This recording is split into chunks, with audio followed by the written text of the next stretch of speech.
জুলাই গণ অভ্যুত্থানের সিঁড়ির উপরে দাঁড়িয়ে আজ বাংলাদেশে যে নতুন রাজনৈতিক দলের আত্মপ্রকাশ ঘটেছে, সেই নতুন দল এনসিপি তথা ন্যাশনাল সিটিজেন পার্টি সম্পর্কে মন্তব্য করতে গিয়ে বিএনপি নেতা সালাউদ্দিন আহমেদ বলেছেন তিনি নাকি এই দলের ভিতরে কোনো রাজনৈতিক দর্শন দেখতে পাচ্ছেন না।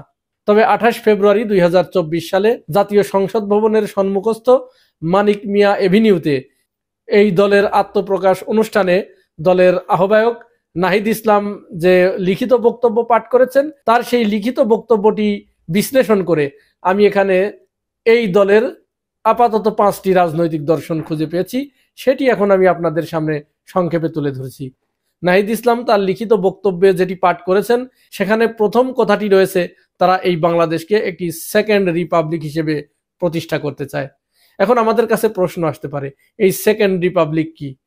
সেকেন্ড রিপাবলিক সম্পর্কে যদি আমাদের জানতে হয় তাহলে আমাদের একটু পিছনে ফিরে যেতে হবে। এই সেকেন্ড রিপাবলিক কথাটি মূলত এসেছে ফরাসি বিপ্লব থেকে, এইখান থেকেই এই শব্দটির প্রচলন শুরু হয়েছে। সেকেন্ড রিপাবলিক কথাটির অর্থ হচ্ছে পুরনো শাসন ব্যবস্থাকে বদলে দিয়ে, চুরমার করে দিয়ে নতুন শাসন ব্যবস্থা প্রতিষ্ঠা করা।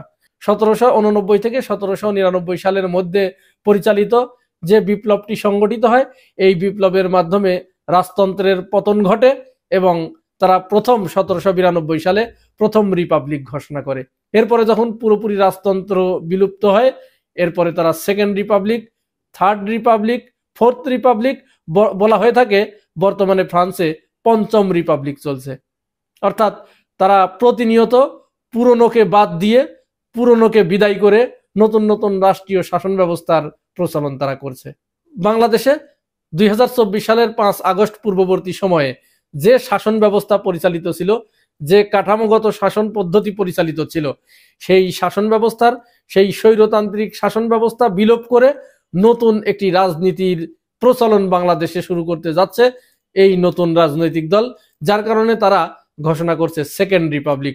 অর্থাৎ পুরনো সমস্ত ধ্যান ধারণাকে, পুরনো সমস্ত ব্যবস্থাকে বাতিল করে তারা সম্পূর্ণ নতুন একটি ধারণাকে সামনে নিয়ে নতুন একটি শাসন ব্যবস্থার দিকে তারা অগ্রসর হচ্ছে। সুতরাং এটি তাদের নতুন একটি রাজনৈতিক দর্শন বলে আমি মনে করি। এরপর তাদের রাজনীতির যে দ্বিতীয় দর্শনটি আমি খুঁজে পেয়েছি, সেটি হচ্ছে এই বাংলাদেশ দীর্ঘদিন ধরে ব্রিটিশের কাছে প্রধানত থেকেছে, পাকিস্তানের কাছে প্রধানত থেকেছে। পাকিস্তানের কাছ থেকে স্বাধীনতা লাভের পরেও মূলত আমরা ভারতীয় আধিপত্যের ভিতরে প্রবেশ করি এবং ভারতীয় আধিপত্যবাদের ভিতর থেকে বের হওয়ার কোনো সুযোগ আমরা পাচ্ছিলাম না। আধিপত্যবাদের বিরুদ্ধে মাথা তুলে দাঁড়াতে হলে সর্বপ্রথম প্রয়োজন একটি শক্তিশালী প্রতিরক্ষা ব্যবস্থা।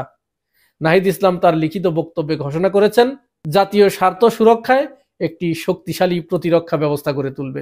এক্ষেত্রে ভারতের বিপরীতে আমাদের কিছু শক্তিশালী প্রতিবেশী রাষ্ট্র রয়েছে, বন্ধু রাষ্ট্র রয়েছে। আমরা এখানে নিশ্চিতভাবেই চীন এবং পাকিস্তানের কথা উল্লেখ করতে পারি।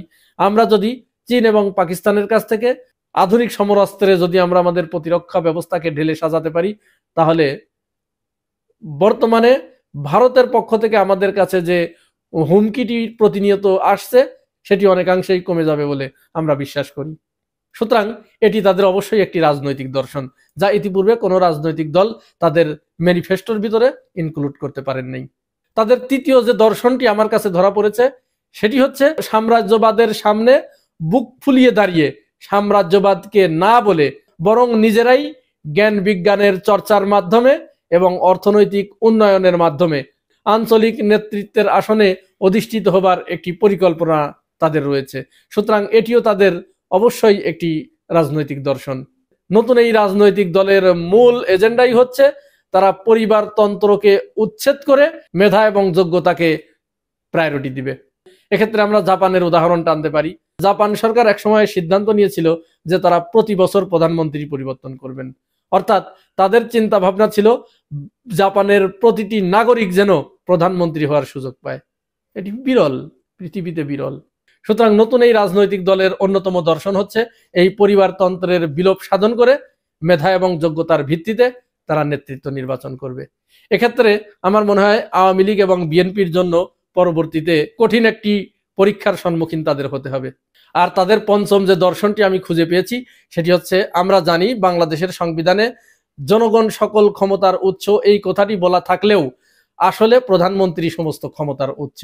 প্রধানমন্ত্রীকে এত বেশি ক্ষমতা অর্পণ করা হয়েছে যে তার ইচ্ছার বিরুদ্ধে কোনো কথা বলার, কোনো সিদ্ধান্ত গ্রহণ করার ক্ষমতা কারো থাকে না। ইলেকশন ইঞ্জিনিয়ারিং এর মাধ্যমে নিজেদের ভোট নিজেরা দিয়ে রাতের অন্ধকারে ভোট কাস্ট করে নিজেরা ক্ষমতায় টিকে থাকার সমস্ত বন্দোবস্ত পাকাপোক্ত করতে আমরা দেখেছি, যার উদাহরণ আমরা বিগত ফ্যাসিস্ট স্বৈরাচার শেখ হাসিনার আমলে আমরা 3টি নির্বাচন দেখেছি, কিভাবে নির্বাচনকে ম্যানিপুলেট করে নিজেদের ইচ্ছামতো নির্বাচনী ফলকে পরিবর্তন করে ক্ষমতায় টিকে থাকা যায়। কিন্তু নাহিদ ইসলাম তার লিখিত বক্তব্যে তিনি ঘোষণা করেছেন যে না, বাংলাদেশের প্রত্যন্ত অঞ্চলের কৃষক, শ্রমিক, খেটে খাওয়া মজুর এরা হবে ক্ষমতা পরিবর্তনের মূল কেন্দ্রবিন্দু, মূল উৎস।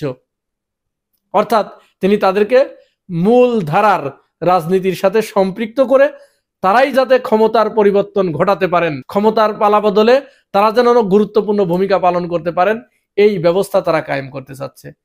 অন্যান্য দল এটি মুখে যাই বলুক না কেন, বাস্তবে তারা এখান থেকে যোজন যোজন দূরে অবস্থান করছে।